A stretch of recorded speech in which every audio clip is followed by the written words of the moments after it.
You're listening to Reza Riffs with Keith Reza and Alan Lee, right here on LA Talk Radio. Bill. All right, Rifters, welcome to the show. Happy New Year. I am Keith Reza with Alan Lee. Happy New Year. Happy New Year.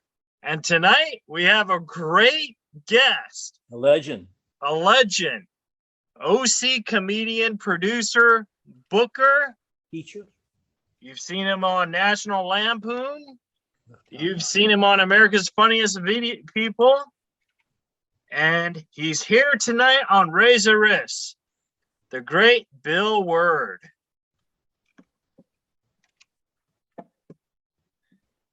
All right, we're just waiting for Bill to come in. There's a baby picture up there. There is a baby picture. He's still using that baby picture? Hey, there's Bill Word. Yes. Oh my God. Hey, I gotta turn up the sound here. Oh, excellent. Hey guys, I didn't know Alan was gonna be here. Yeah, he's the trusty sidekick. You remember Alan Lee? I'm no longer trusty to anybody. I learned from Bill Word taking his classes. No, you guys. You know what? Fuck trusty. That sounds like rusty, trusty. Some Keith made up. Keith, why did you give Bill your CD for your special? He never. Oh. I'm sorry. My bad. Go ahead. Hi, Bill. Long time no see. Hi, Alan. Is there some kind of resentment you need to work out with me right now? Is there something you haven't shared with me? No. No, glad to see you. This is the most Alan's talked in 4 episodes. Is this an intervention? What is this? Is this an interview or an intervention? What's going on here? We have fond memories. We have fond memories of Bill. Are you just gonna like secretly bring up like ex-girlfriends and stuff? Oh no! On second thought, people No, like I won't. heckled me at shows and I'm killed or something. I don't know. So Bill, it's Has the show actually started already? yeah. Okay, this is all going. Okay, all right. Yeah, well, we just start it and then we finish it. we just got into the good stuff right away. That's good. Yeah. You didn't waste any time. Like, how you doing? I don't know how you doing. I hate you, Bill. There we go. How you start with that? That's a good start. That's what Reza Riffs is about, man. Down from here, just like I hate you, Bill. I want to kill you. I'm coming over. All right, how you guys doing? Merry Christmas. What is this? Happy New Year? I don't know. Happy New Year. Happy New Year. So I was actually, Bill, first of all, it's actually really good to see you. Well, thank you. Good to see you too, Keith. I don't know about Alan, but it's good to see you. I'm jealous. Yeah, I don't. Can you block him or like? I can't block him. Like a cat face? Can you give him a cat face or something? Well, we don't release the video, so that it doesn't do it. Oh, okay. So this is all audio then. We don't get this. Oh, good. That's. But we can. I thought we could. I wouldn't have worn clothes if I knew that it was not going to be video. Now, Bill, I invited you because one, I actually thought about you randomly the other day. Were you masturbating at the time? No. But I was going through like my old joke books. Okay, sorry. And I remember that these were Family jokes show that I used to do at Fenders and Flight. I was like, you know what? It'd be cool. That's going way back. That's way back. Isn't it? Bernie's. Bill used to say Bernie's, dead bodies. Yeah, there was dead bodies there. Yeah. That was called our audience. But I thought it would be cool to invite you on and catch up because I haven't heard from you in like 4 or 5 years. And I actually died last year. I didn't tell you. Sorry. Yeah. my career's been actually dead for a while. So my friend Ron Ruman would say right now, who canceled? No, where was it on the list? He must have called like 100 people. Oh God, we gotta do Bill. Really scraping the bottom, and the bottle too. You're not on the bottom. You're on the medium-sized bottom. Yeah, mid-sized bottom. Yeah. Yeah. I'll tell you one thing. You're not the worst guest we've had. We had Billy Crank once. Okay, that doesn't sound very encouraging. You're not the worst. Third or fourth worst. The epitome of diplomacy. You need to like take like charisma school where you're like you have to make your No, I was just making a joke. The You were worst making a joke, bro. You're pretty close to the worst guest we've ever had. No, Bill. So one thing about you that's very special to me about my heart, because you gave me a lot of stage time when I was just starting off. Yeah. Well, it was the blowjobs. But it wasn't just me, and I'm not saying like I'm successful or whatever. But you were not the worst blowjob I had. Yeah, exactly. But you've given so many comedians opportunities. Close to the worst. You know what I mean? Yeah. Well, thank you, Keith. I'll be serious eventually. Yeah. Serious. Well, I always, to me, you were like children. Like dysfunctional children. Right. Children that. In the small buses kind of children, need like a ramp to get up into the bus children. Yeah. But you were children after all. I still loved you, and I just, I love to see you guys grow, and you're doing well, my friend. I follow your career, Oh, thank you. Yeah. I mean, I stalk you. I've been outside your window a few times. But that's what I was trying to say is like you've given, as not just me, but you've given so many other people like a lot of stage time, like before they blew up, like Jeff Keith and Grant Cotter. And I was just wondering, like, because you're also a comedian, but you also teach comedy. How do you transition into that? It's when you don't get stand-up gigs, then you start teaching comedy. That's usually how it works. But nobody will book you as a comic when you to classes. I booked you. I know. I'm kidding. There's a certain people probably listening to this right now say, yeah, that is absolutely true. The only people that teach comedy are the ones that can't get laughs, right? Yeah. And there is some of that, but not everyone can teach. I'm tooting my own horn right now, but to be honest, how I started with a guy 30 some years ago. First time I ever did stand up was in 1991. So when were you born, Keith? 1987. Okay, so you were 4 years old. And Alan was born in 1952. Yeah, you look older than you are.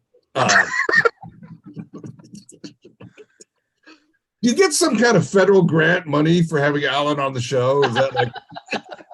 I do. I get best friend money. Is it like grant money you get? Like, we'll give you $1,000 a month. We just have this guy on your show. I want my social security number back, Keith. Okay, yeah. So it's good. It's good presence. It makes the rest of us look good. Okay, I love you, Alan. You know that. Okay. You did say you hated me or something. I don't know. Okay. What was the question? I wanted to say, like, how did you transition from comedy to teaching? And then you said you started in 1991. Oh, okay. All right. Okay. Yeah. There was like a 5-hour story I was starting. So, okay. Well, start the 5 hours. Let me get the story going here. If you could make it 3 minutes tops. Yeah. I'll cut it. I'll cut out all the fat. Okay. So there was a comic when I started, a veteran comic, who wanted to teach, and he wanted to have someone else help him teach. And I was like, I had probably been doing comedy for like a year, and it's like, I don't know, how am I supposed to teach? I don't know. I don't even know anything about comedy. I still don't know how to write a joke. And so he wanted someone to help him teach, and I helped. But you've heard this. I'm sure you've heard it. Like the best way to learn something is to teach it, right? Because you got to go, how does this work? And so it just evolved. And so, what is it? 91. I got to do the math now. What is that? 32 years? 32. Yeah. Yeah. So after a while, I got better as a comic and I got better as a teacher. And again, they're kind of two different skills, because you can be a great athlete, right? And you're not going to be a great coach. Right. And there are exceptions, right? There are great athletes And so to me is patience and just understanding. I think the biggest thing that I learned in comedy, and I know you have this because you are who you are, is knowing who you are, right? Knowing, being yourself, being authentic, writing material that's about you and your experiences and who you are, what's your personality. That's the key right there, is not trying to be someone else, not trying to be your favorite comic, is being authentic, be who you are. And I know you are who you are because you're very unique, and that's great. And that because you're like, I remember when I first started, they said, if you want to be so definable that they could make you as a character on The Simpsons, right? Right. And so that's it. Like, you could be a character on The Simpsons because we know who you are and you know who you are. And that's the main. Writing the jokes is actually the easy part. The hard part is figuring out, so things like therapy or 12-step programs, all those things actually help, because they get to know who you are more and knowing your issues, right? And that's really important now. Like, what screws you up? Like, what are your awkward moments? What do you have problems with? And I know you well, and I know your material is you deal with that stuff. You talk about it. I remember one of my favorite bits of yours, and I don't know if you still do it or not, is you were texting some girl and she said, "Stop texting." Or no, what's the joke? Stop texting me. And I said, "Do you prefer if I call?" Right. Okay. Yeah. See, that's a great joke for you because it defines who you are, and so that's the whole key right there. Who are you? Like, what? And it took me a while because I was such a people pleaser until I finally figure out, I'm really a much more sarcastic person than I thought, because I wanted to be like the nice guy. That's an act that I played, but I'm really kind of snarky and sarcastic. Oh yeah, we know. Yeah. But see, me, the later me than the early comic me. So yeah, when I finally got in touch with, like, I'm really freaking snarky and sarcastic and, kind of high maintenance, and so when I finally realized that, then I made a lot more progress. And I think that's the key, really, is who are you? You can't be somebody else. You have to be yourself. Now, I wanted to ask you, like, because you started in 1991, and now we live in a world of, like, cancel culture, and, like, some jokes, people get offended by jokes. Like, how do you transition to that, and do you think that that's bad for comedy? I just say fuck them. Yeah. I don't know if there was language requirements. No. Alan gets charged for every curse word. Okay. So it's good. I do. You know what? Thank you for announcing that. Thank you, Bill. Okay. All right. So was that a quarter or something like that? What I just said? Do I have to put do I have to Venmo you some money now? A quarter? No. It comes out from the government checks that I get. Oh, okay. That's right. Because you're getting money for having Alan on the show. Exactly. Well, it's difficult, right? Because one of the things, every joke has a victim, right? If you look at every single joke, maybe the victim is us, right? Maybe we're telling jokes about ourselves, but there's a victim to every joke. And so people get all bent out of shape. Like, like Jerry Seinfeld is probably the least controversial comic that's ever lived, right? And he won't do college campuses anymore because they get all offended. I mean, he's somebody that's not even an offensive comic, right? Yeah, so he just does massive theaters full of old people. Yeah, it just makes $1 million shows. But other than that, yeah. But the thing is that part of being a comedian is you say things that may piss people off, right? That's part of what we do. We're supposed to be the truth tellers.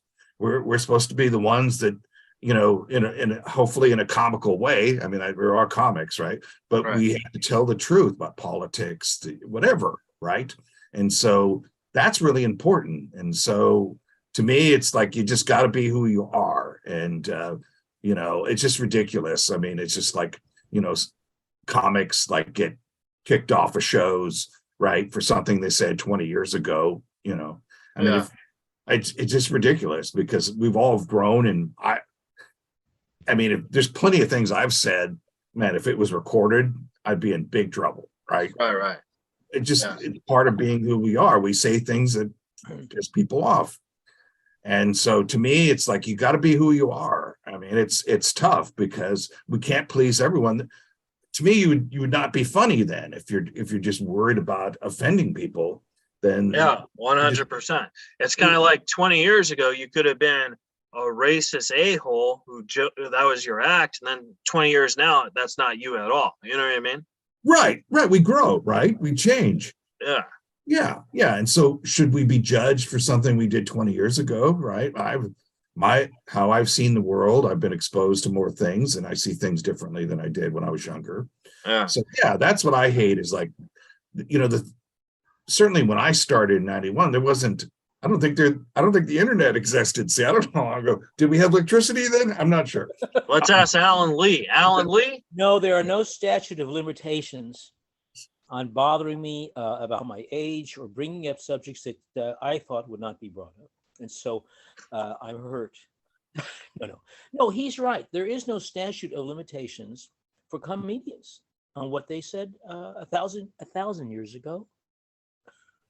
Yeah, and then too, it's you could say something today and people get pissed off, right? Yeah.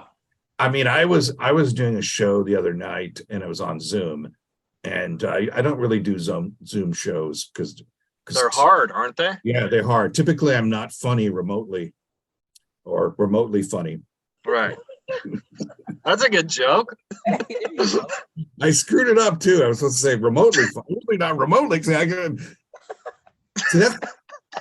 Step one in doing jokes, do them correctly. That's what helps.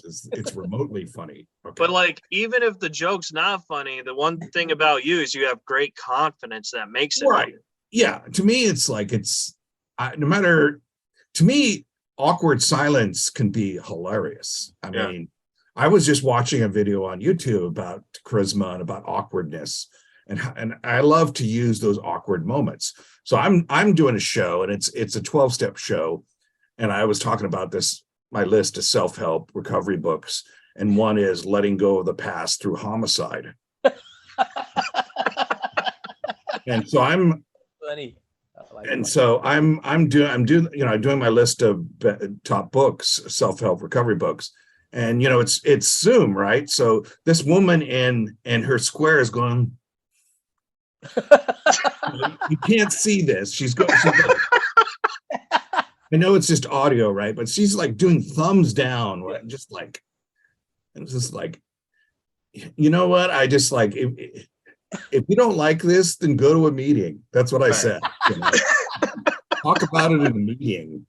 Go to a 12-step meeting and get it off your chest. But see, that's the thing. It's like, if I'm singing a song, I doubt anyone would ever go, right? Right. They would encourage you, even if you were bad. You know what I mean? They'd be like, right. See, here's the difference with comedy, right? We expect to be insulted. We're expected to be talked down to or called names, right? You could be an awful singer and they could be, in these 12-step things and they're singing a song and everyone's going, we support you. We support you, Helen, But here I'm I'm in 12 steps and I'm in recovery and, I tell a joke someone dislikes and everyone's like, fuck you. But if I'm singing a bad song, everyone's going, good job, Bill. We love you. I'm in the same program as you people. I'm in this 12-step program, and they're like, kill him, because he said an offensive joke.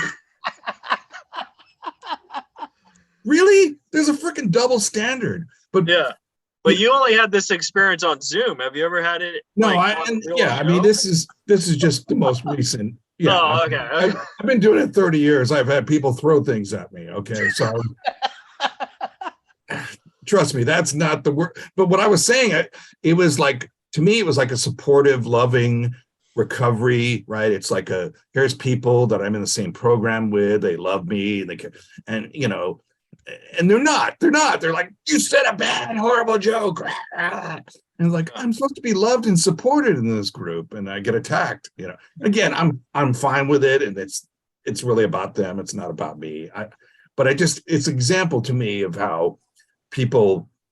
This is comedy. It's not. We're here to laugh.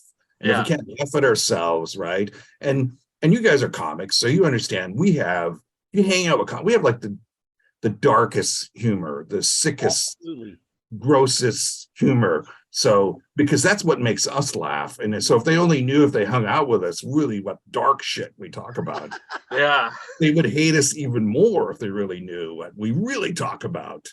I have a theory that Anthony Jeselnik is like probably one of the most honest comedians, because regardless if his jokes are funny to people or not, he writes them like what you just said. Like comedians have a dark, and he actually has the guts to say it on stage. Yeah, and one of the advantages of getting older is you don't really give a shit. Like I understand now why grandma was a bitch, right? I understand that now because she didn't care. Right. Like when you get older, like I'm gonna be dead soon, so why should I worry about if you're upset? Now, Bill just said, jesters, the costume of a medieval jester as a kid, I always thought that was the most insulting thing, that they never showed a jester elegantly dressed or even poorly dressed. They had him put on with the bells and that hat.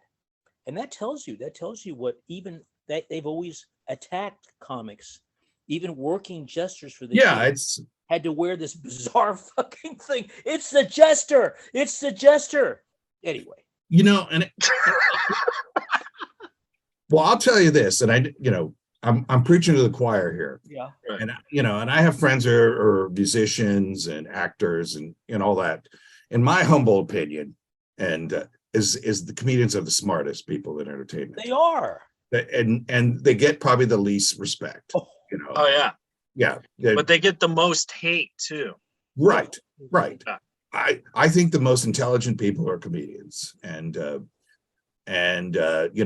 thing about it is you could be a musician, you could have one great song, right? And you can live the rest of your life off that. Like if I had one great joke, I'm not going to be able to live the rest of my life off of that, right? Your bachelor joke. Who's your dad? Who's your cousin? Who's your cousin? Well, Zelensky is leading the war in Ukraine, and he's a comedian. Yeah, he's a comedian. We'll go back to Bill's bachelor joke. I'm going to move to some Eastern European nation and become their president. That's actually my goal. So I don't know what's available out there or something. Now, Bill, I wanted to ask you, when you got on America's Funniest People, did that give you a boost when you were doing comedy? Because now it's all about credits and stuff, and for a while that was a big credit. A little bit, you got to follow things up, right? I mean, it's, again, it's not like having one, like I watched a video the other night of Vanilla Ice, right? He's famous for one song, and he stole the whatever, the Diddy part, right? And he's famous. He's lived his life off of one song, and it's half of it stolen, And so unlike that, again, I love musicians, and you guys get more laid than we do. So it's probably what it is like a hidden resentment, because I didn't become I come from a family of musicians, and that's probably why I have this resentment towards them, because I'm not getting laid. But I forget. See, part of getting old, I forgot when I started this. I forgot what I was talking about. Right, we were talking about how credits, like America's Funniest. You gotta follow things up, and you gotta. I think for me, to be honest, I had my own ceiling, because I dealt with a lot of anxiety, and depression, and so I would always keep myself down from moving further, because I would freak out, and I would sabotage my own career, because I just, I didn't feel good enough about myself. And that's part of some of the stuff I've been doing lately, to be more serious in the last 10 years or so, is work more on the mental health issues that I've had. But I think that's really kept me down. I think in some ways mental health issues is a prerequisite for being a comedian, but you have to have them somewhat under control, right? Right. I mean, you understand some of that about 100%. I have depression, anxiety, I have autism, and this past couple years, you've been following my career, so you should know it's been very tough for me, because I lost Norm, and then I Right. lost Saget. Right. You know? And so yeah, and it's you also, I remember, like, I don't know, 10 years ago you lost your mother who you were really close with, and I remember when you went through that, I just felt like that was just the worst experience ever. You know what I mean? Yeah, I mean, the unfortunate part about getting older, right, is we lose people, and you know, it happens. And you just mentioned two of your friends that you've lost, Yeah. you know, and how that's affected you. You know, I think, to me, is the biggest thing is to have a support system around you, like people you really trust, and it's probably people outside the business, right? Right. That's why I call Alan. Right, right. So you want people that yeah, he's good. I know. I love you, Alan, by the way. Love you. But yeah, I think you have to have a support system. And for me, some of it is doing therapy and 12-step programs, where I built a support system of people that know me from the program, not know me as a comedian or a teacher or anything. Right. I mean, I can't help being funny. Yeah. So, but you know, the thing is, you need a support system, and sometimes comedians are not necessarily the best support system because they're competitive And they're narcissistic, and they all care about themselves. Yeah. Right. And you know, and part of it too is you know, there's a certain element that kisses your face, right, and talks shit behind your back, you know. Right. The funniest, you know, someone was telling me, and I know this is somebody, well, I'm not gonna do it, but you know how the kind of Hollywood model is that you can't trust anyone. And so what you have to do is you have to build a support system, and maybe that's outside of the entertainment business, right? You need people that care about you and are not in competition with you. And there are people in the business, like I know people that are in 12-step programs are also comedians, or, you know, actors or artists, whatever. But we can't mention names because of the AA. Right. The bumper sticker. That was a great joke. I don't know why Alan didn't laugh. I don't know. Well, it's too close to home. I mean, I'm in 5 12-step programs, and I don't. Okay. Loyal. Okay. I don't break these rules. I'm in Comics Anonymous. All right. But I'm very not anonymous as a comedian, right? So, there is Artist Anonymous, is actually a good program. Yeah. Yeah, it's a real good program. But I'm just saying, is you need a support system, right? And that's really important, because this business can just tear you up. And you know, you can't listen to the haters. And and it's even worse now than it was when I started, because there's social media. And you know, like I've narrated a couple books, and like I would get comments about I was the worst narrator that ever lived, you know. And I'm sure there was room for improvement, but I doubt I was the worst. I mean, someone asked me to do it. Someone paid me money to narrate their books. I couldn't be that horrible. I mean, I'm sure there was room for improvement, but think about it would any, help if you knew how to read. I think that's well, I'm still working on that. So I'd have to someone say it to me, and then I would repeat it back. And, say that again. Okay, all right. You know, and I have to it's kind of like me in acting. Like, I just did a movie, and I'm reading the script, and it's supposed to be a horror movie, but the lines are so funny that you think, is this a horror comedy? So like, I was confused. So I was playing it like a horror comedy, and the director kept saying, no, you need to be serious. I was like, but look at what my character is saying. It's funny. You know what I mean? Yeah, no, I get it. So he said I was the worst actor he ever had. And I was like, well, the casting director thought I was good. I don't know. Did he kick you off the movie? No. I mean, my scene will probably get cut, but I was still in the movie. Yeah. Well, you know, directors, they come and go. I always got in trouble when I was on sets for playing around, you know. Right. I always got in trouble for that. But now, you've done a couple movies yourself, and I get the vibe from you that you don't like doing movies, and I'm No, pretty much the same way. I don't mind doing them. I don't know what I was going to say. No, if you want to cast me in a movie.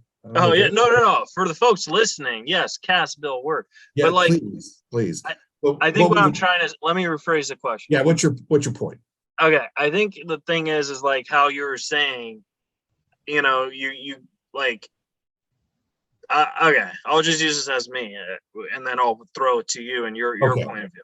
Okay. So like when I do a movie, I obviously want to do the movie because I want more credit or whatever, and I want to be more famous. Not that I am famous, but I want, you know what I mean? But when I'm filming, I'd rather be doing stand-up, or I'd rather be writing, or So like you know well, what I mean? It depends on the character, I think, too, is like maybe you're miscast, right? But you said the casting director liked you. Obviously you're being hired to do it. I mean, there's certain levels of jobs, right? There could be a student film, there could be, maybe you write your own movie and do it. And maybe, it's got to be able, if the director's hired to, you got to follow their direction, right? Right. And depending, like I knew of someone that was in a play and she had the same exact thing you said, where she delivered them as a comedy and people were laughing, and the director got all upset. But it is their movie or their play, right? So right, it's their name on the opening thing, right? Ultimately, you got to do what they say, or so maybe you want to make sure you get a role where it uses your comedy ability, right? So maybe that's the thing too. I understand it's their movie, it's their play. They obviously should do what they want to do, but you're miscast. Maybe you need to be, and maybe that write your own comedy horror movie, right? And put starring it together. Bill Word and Alan Lee. You're the star. You're going to be the star. No. I want to write a movie with Bill Word and Alan Lee, two best buddies. All right. So we just write our own movie and do it. That's what you want. You want the control where you have the creative control where you write it and you can make changes when you want. You don't want to do other people's movies. I mean, if you respect the director or the material, you like it, it fits it. It's good. But yeah, you were probably just in the wrong vehicle to show your abilities and talent. And then I wanted to ask you, would you say, because you've never had a podcast, which I think you would be great at podcasting because you do these audio books. Have you ever wanted to do a podcast? It's probably something that I think I'd be great because I'm really good talking to people and talking. So yeah, I think it's something probably I should put together. Yeah. Bill Word's words of encouragement. The word of wisdom or whatever. Yeah. Alan, the word. Are you trying to get more work for Alan? No, I was asking Alan if he had a good Bill Word. Here's the deal. I can set you up in a podcast, but you gotta take Alan with you. Yes. I'm in the contract. See, this is the ultimate goal of this suggestion is I need to unload Alan on somebody. I'm going to talk to Bill about starting his own podcast. Listen, Bill, I'm open. Why is Alan on my show? Bill, I'm open. Okay. I love you, Bill. Love you. We're going to do it naked, brother, in a jacuzzi. Oh, boy. Now, Bill, I wanted to ask you, because I did a little Googling about you. My arrest records? Yeah, I wanted to really get down into your history. What is Say Yes? Remember, I'm old. I can't remember shit I did last week. Okay. What is Say Yes? I don't know. It says online it is a television show that you created and lasted for 3 episodes. I have no idea what that is. Is there another code word out there? It says yes, directed and written by Bill Word in 1986. 86. Okay, well, here's the problem. I started comedy in 91. So but that doesn't mean you just started doing other stuff. There must be another Bill Word out there. We just gave him credit. Good job, other Bill Word. Probably not as good looking as I am. Probably not. No, that was not me. No, I don't think. Oh, I'm getting credit for stuff I didn't even do. That's good. We gotta come up with a good a lie for you. So next time someone asks you that, you would know what it is. Yeah, I really didn't do anything in the entertainment business till 91. So that I was in college then. So that's not me. Some other Bill Word. Oh, well. A distant cousin somewhere. Yeah. It's funny Maybe I how can some get his things credit, you read on but- the internet is just totally false. You know what I mean? Well, there could be another Bill Word. I don't know, right? I mean, all right. What else? Fake credits. You want me to go? I mean, Okay. there's those years of gay porn, but we're not going to talk about that. It says you eat what you kill. 12 episodes, 2012. What was the date on that? Wow, I have more credits than I knew I had. Yeah. It says your character's name was Chip Douglas. Wow. Can I get money from this? I'm just saying. 2013, Pablo Steele. Wow. My resume is really good. I don't remember doing any of this stuff. That's the best answer, though. What Google are you using? Is there a different Google? Make shit up, Google? What's this? Oh, I'm using Ask Jeeves. I don't know any of that stuff. Ask Jeeves. I mean, I was on Love Connection. Oh, I was on tell Love us about Love Connection. How is that? I didn't get the date, but I was like, the audience voted. I think I was like, the winner got 31%. I had 27. So I was close. I was like 4% away. So I was on Love. I didn't actually go. I videotaped my thing. So I never actually went on the show because I didn't go on the date. So I just went in and did I remember the guy that was interviewing me, some producer from the show, right? Which the girl looked at or whatever. And I remember him saying, do you have problems with obsessing over women? You know, I think he was like ready to call the police or something. It was just like, wow, we got one of those crazy guys. Probably wears women's skin or something. Just like, police! Ellen, get the police! This crazy guy wears women's skin. I think that's a great question. Like back then, I think that's a great question because stalking stuff probably was probably heard More of, but probably then. wasn't. Like now, it's probably more common because of social media. You know what I mean? Right, and I've come a long ways in socially accepted behavior. Now, Bill, I wanted to ask you: Are Yes. you planning on doing shows again, like producing shows, or do you just want to do shows, like perform on shows? Yeah, I'm definitely I'm focused. I got a little off track, as I mentioned to you. I was kind of working on the health stuff. So yeah, I mean, I was like apprehensive to come on tonight, but I think, what's going on? Are you masturbating, Alan? What's that noise? Wait, did you think I didn't want you on the show, Bill? No. It's I got distracted. Alan was doing something. He keeps distracting me. Because when I booked you, I told Alan, and Alan's like, Lighting my screen. Bill hates you. Why do you want him? I was like, What? Alan, what are you telling lies for? I didn't say anything. All I said was that I remember the time when Bill said, I can't believe that very early on at Spectrum, at that gym thing we had open mics, he says, I can't believe that Keith is selling his CDs for this big special that I've never seen. I have. yeah. But what I tried to remember tell Alan was that was in the past. That was like that was like 20 years ago. I don't know. When did you 20 years ago. Like Bill doesn't even remember what fucking movies he's done. How does he remember that?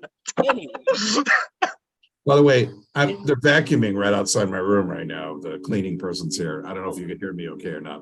Oh, no, I can hear you. Just make sure you give her a big tip. I will.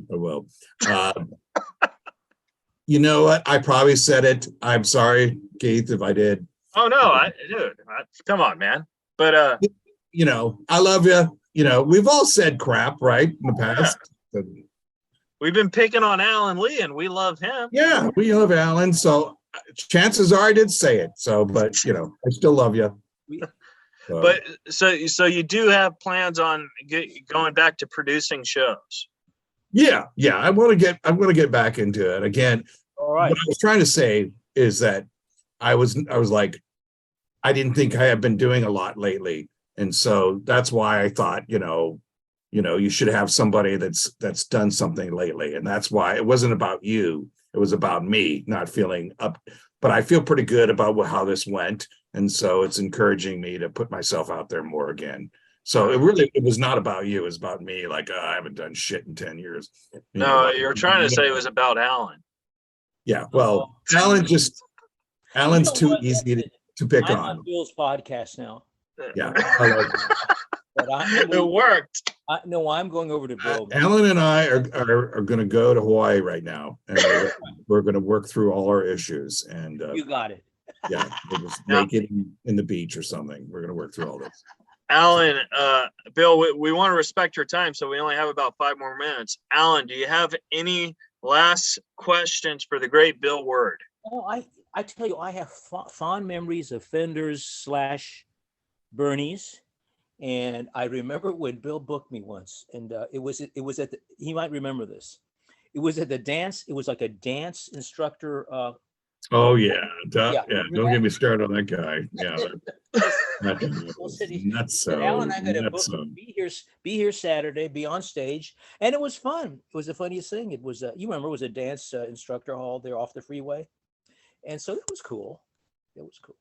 Can I tell a story about that? Yeah, tell the story. Yeah, right ahead. Yeah. Okay. Just you meet crazy people, right? Yeah.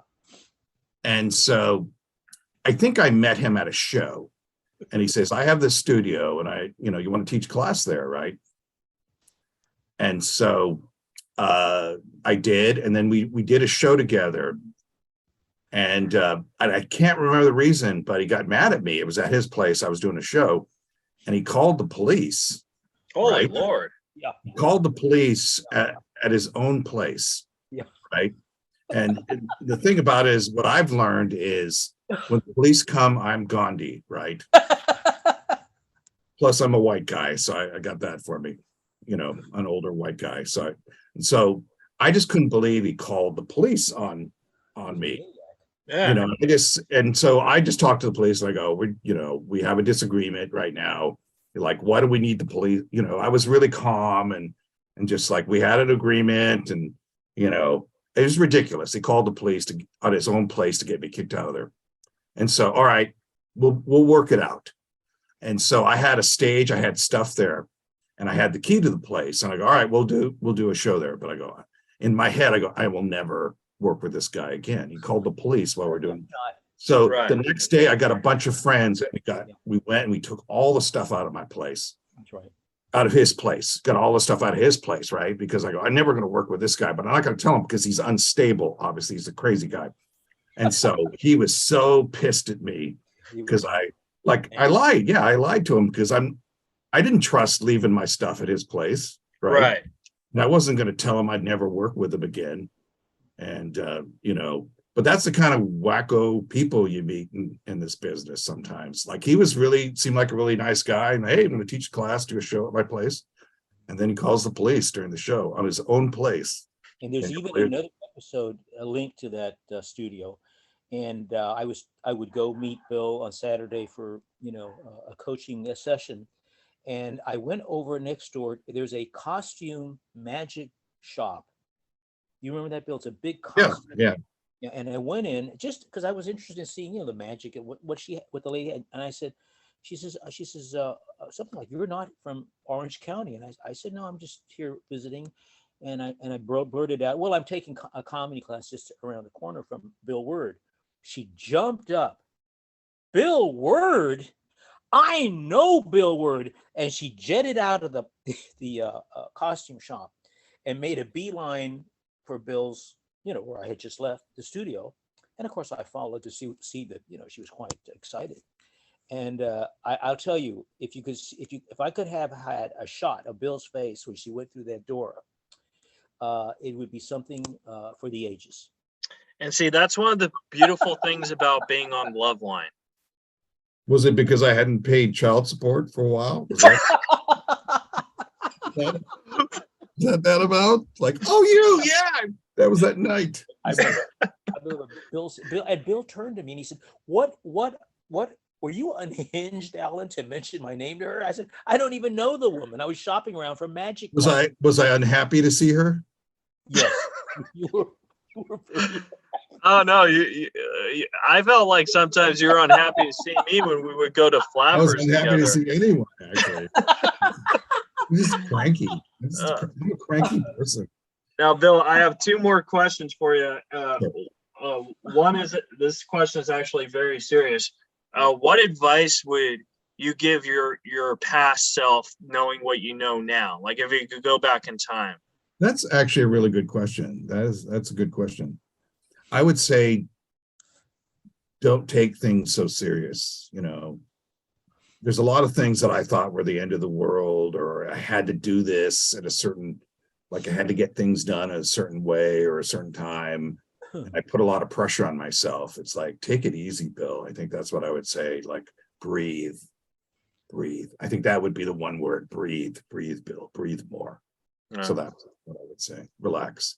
It's like, life is not, we should laugh, right? We take shit too serious. That's right. Everything is the end of the world, and it's not the end of the world. I've survived. I died on the operating table. We didn't even get to all my health problems. Yeah. Because that's for episode 2. Yeah, that's a whole different episode. But I'm grateful to be alive and healthy. I could lose weight, but just life is laugh, breathe. Yeah. Don't take things so serious. Thank you. Yeah. And then my last question for you is, where can the folks at home follow and support you? Well, I actually have a website. I know that's so 1995, but ocstandup.com. Check me out. You can find me on Instagram, Bill Word at 1613. It's so funny. 1613 means nothing to me. Remember and if you ever had an Instagram account, they go, this is already taken. We suggest this. So people go, what does 1613 stand for? Nothing. It just was suggested by Instagram. All right, that's 1613. It means nothing to me. It's kind of like emails nowadays. Like, say, like, if you have a child, right? And so, like, I have a child, it would be Keith Reza Jr., right? Keith Reza Jr. at gmail.com is probably already taken. You know what I mean? Right. So yeah, I mean, instead of coming up with some numbers on my own, I just chose the numbers Instagram told me, 1613. All right. Yeah. Well, Bill, thank you so much for riffing with us. It was actually very, very fun, and it was really nice seeing you. Fun seeing you. Good seeing you. Yeah. And if you have any of those CDs that I thought you shouldn't be selling, I'll buy one right now if that helps. That makes up for the shit I said about you before. All right. Who knows what shit I said about anyone, right? Well, Bill, I love you very much, and thank you so much. Thanks, Bill. Love you guys. Love you, Alan. Love you. Love you. All right, guys. Subscribe, rate, review, follow Bill on the social media at 1613 Bill Word. And Bill Word 1613. Yeah, that's what I meant. And then you could sign up to do his comedy classes and all that jazz. Alan, good to see you. And folks, we'll see you guys next week. All right. On Reza Riffs. Memories. You're listening to Reza Riffs with Keith Reza and Alan Lee, right here on LA Talk Radio.